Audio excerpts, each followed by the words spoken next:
Is there a dua to get rich? Is that even something you should be asking Allah subhanahu wa ta'ala for? I remember a young man coming up to me and asking me this very question. Can I just make dua for Allah subhanahu wa ta'ala to make me a millionaire, to make me rich? And when we look through the du'as of the Prophet ﷺ, we actually do find that he did make dua for Anas radiallahu ta'ala anhu, and in that dua, Allahumma akthir mala. Oh Allah, give him a lot of money. But the Prophet ﷺ knows that Anas radiallahu ta'ala anhu with a lot of money is a good thing for the world. That Anas radiallahu anhu is not going to be corrupted by that money. That Anas radiallahu ta'ala anhu is going to use that wealth to please Allah subhanahu wa ta'ala.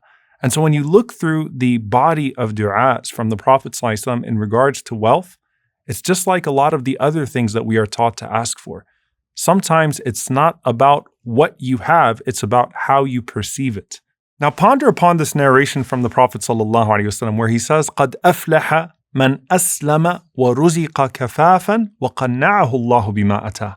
That verily he has succeeded who has embraced Islam and then has been given just enough of this world, and then Allah subhanahu wa ta'ala made him content with what he has given him. There's something beautifully profound about this, that the Prophet ﷺ used to ask Allah subhanahu wa ta'ala not to be rich, but for Allah to give him enough and then to grant him blessing in what he has given him. You see, when you're approaching Allah subhanahu wa ta'ala, don't ask Allah subhanahu wa ta'ala to feed an unhealthy addiction. Some of us are addicted to wealth. Instead, ask Allah subhanahu wa ta'ala to give you more so long as it is good for you and to bless you with what He has already given to you. You find most of the ahadith of the Prophet ﷺ that surround this notion of wealth to be about purifying that wealth. So, Allahumma aghnini bihalalika an haramik. Oh Allah, sustain me with halal and protect me from haram. Or, oh Allah, protect me from a dain, protect me from debt, because debt can put us in all sorts of compromising situations. Or, oh Allah, give me so that I can give. Because the one who wants so that he can give is a person that seeks to be a blessing in the world, not just one who hopes to consume more and more and more blessing in this life. And I want to give you this beautiful hadith from the Prophet ﷺ, which speaks to that initial hadith. The Prophet ﷺ said, Allahumma qanni'ni bima razaqtani, wa barik li fihi. وَاخْلُفْ عَلَيَّ كُلَّ غَائِبَةٍ لِي بِخَيْرٍ. O Allah, make me content with what you have given to me. قَنِّعْنِي literally is to convince me. Let me be content. Let me see what I have as a lot. And then put barakah, put blessing in that which you have given to me. And if Allah subhanahu wa ta'ala puts blessing in a little, then it is so much more. And so asking Allah subhanahu wa ta'ala to let you see it as a lot, and then to actually make it a lot through barakah. And then the last part of this dua, and let everything that I have missed out on be replaced with something that is better.